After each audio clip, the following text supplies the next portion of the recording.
개차반이 인간이 얼마나 아름다운 걸 만들 수 있느냐에 대해서 아주 잘 믿지는 않지만 그런 사람이 어떤 아름다운 작품을 만들었을 때 우리는 어떤 입장을 취해야 하는가.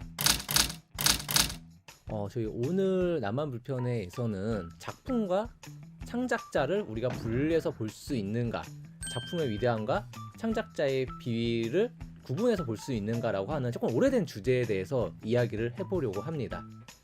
어렵네요.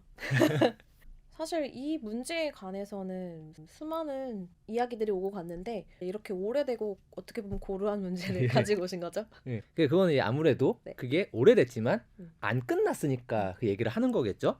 아마 수진 PD님께서 들어보셨을 것 같은데 네.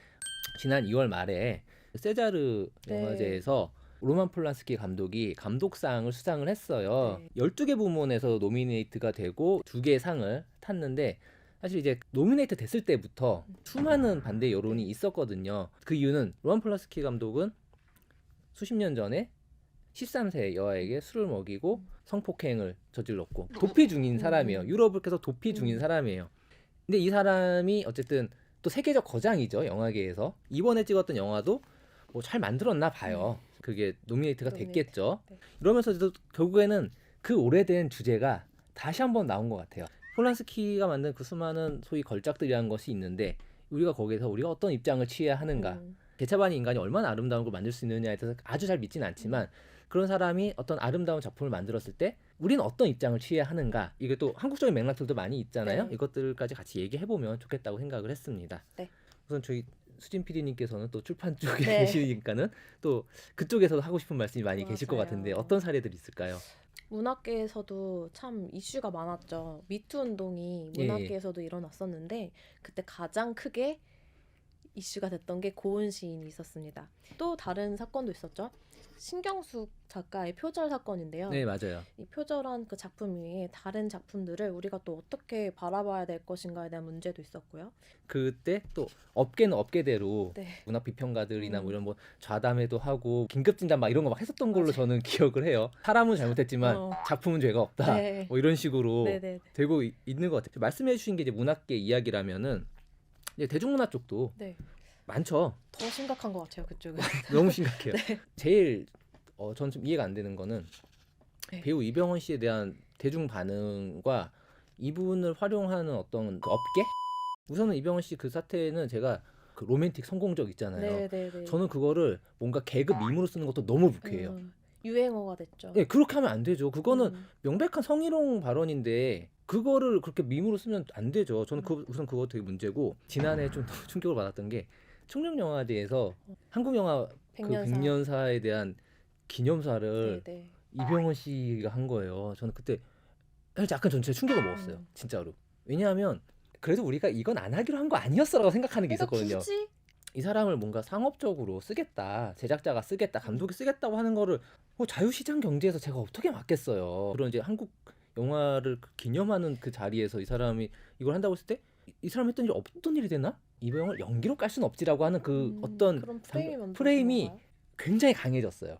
모르겠어요. 그 이후로 연기가 더 늘었을 수도 있지만 유독 더 이병헌을 정말 연기로 절대 깔 수 없다라고 하는 그 목소리들이 일관되게 나오는 것들이 항상 있어요.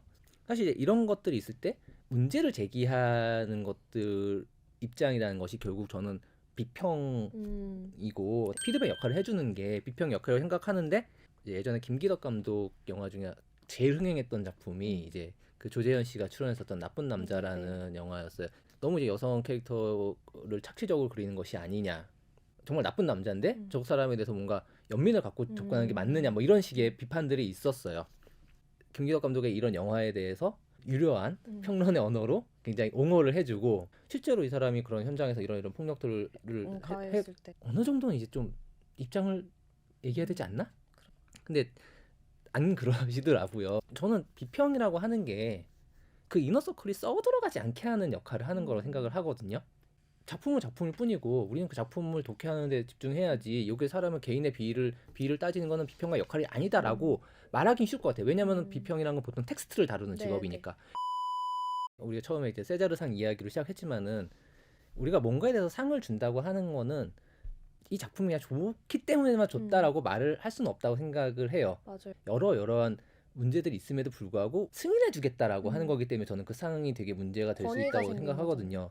결국 뭐냐면 그들이 아무리 우린 이건 하지만 최대한 구분하고 있어라고 말을 해도 실질적으로 시그널은 그게 아니라는 거죠. 대중들로 하여금 받아들이게 괜찮아, 괜찮은 작품이야라고 강요하는 거. 대중들에게 그렇게 해선 안 돼라고 얘기해야 될 사람들이 거기에 있는 심사위원들이라고 저는 생각을 하는데 그 사람들이 오히려 그런 어떤 알리바이를 줘버리는 거라고 저는 생각을 해요. 텍스트를 분리해서 보자라는 것 자체가 거의 불가능한 거를 뭔가 그것이 마치 원론적으로 가능한 것처럼 진정한 독해인 것처럼 그것이 진정한 예술의 향유인 것처럼 말하는 게 저는 되게 우습다고 생각을 해요. 불편. 우리가 거기서 위선을 느낀다고 해서 그걸 제대로 읽지 못한다라고 말할 수 없다라고 생각을 하는 거죠.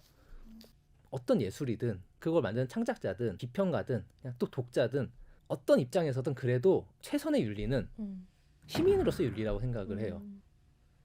그 다음에 창작 윤리가 있고 비평 윤리가 있고 소비 윤리가 있지 않나라는 좀 생각을 하게 돼요. 근데 이렇게 권위를 부여하는 조직이 아니라 한 개인이 조용히 노래는 좋아서 혼자 듣는다고 하는 사람들한테 우리가 뭔가 비판을 할 수가 있는 건가요? 우선은 첫 번째로 막을 수가 없어요. 막는 건 불가능해요. 비판까지 하긴 어려운데 그런 것 같아요. 우리가 가령 어떤 우유가 이제 뭐 갑질 논란이 있었던 거기에서 불매 운동을 하잖아요. 그러니까 제가 불매 운동을 거기서 그걸 사는 사람들을 비난할 생각은 없어요. 하지만 불매 운동을 하는 쪽이 좀 더 윤리적이다라는 말은 할 수 있을 것 같고 그리고 만약에 어떤 분이 어쨌든 폴란스키 영화에서 좀 내가 좀 영화 학도인데 공부를 해야 돼서 봐야 된다. 그걸 어떻게 막겠어요? 이거 같아요. 소비하는 행위랑 나는 소비한다라고 말하는 행위는 되게 달라요. 엄청난 차이인 것 같아요. 그 수행적 의미가 전혀 네, 달라요. 네. 그렇게 말을 하게 되는 순간 이거는 그래도 괜찮아라는 것이 항상 암묵적인 그런 수반적 의미가 깔리게 되는 것 같아요. 이병헌 씨의 연기를 보고 저도 적잖이 놀랐던 적이 많아요. 아, 이렇게 연기를 잘하다니. 근데 그러면서도 순간 놀라죠. 내가 지금 이런 생각을 그 감정이 좀 사람을 힘들게, 그러니까 좀 피곤하게 하기 때문에 그래서 더더욱 이런 지적을 사람들이 좀 싫어하는 부분이 있는 것 같아요. 텍스트라고 하는 게 우리 소비자한테 오기까지 사실 굉장히 많은 과정을 거치잖아요. 그 창작자가 있고 그 창작자가 만들고 거기에 또 어떤 사람들 협업이 있을 것이고 거기에 또 유통하고 그러니까 이 사람의 윤리적 문제를 못 본 척하는 사람들을 통해서 거기까지 온 거잖아요. 이걸 소비하게 될 때 그 창작자도 문제지만 그 창작자의 잘못을 눈 감았었던 수많은 사람들의 동조가 모인 그 결과물을 내가 만났다라는 것에 대해서 좀 생각을 하면은 더더욱 이거 소비하는 것에 대한 윤리적인 부담을 좀 소비자도 느낄 수 있지 않을까라는 좀 생각이 좀 들긴 하네요.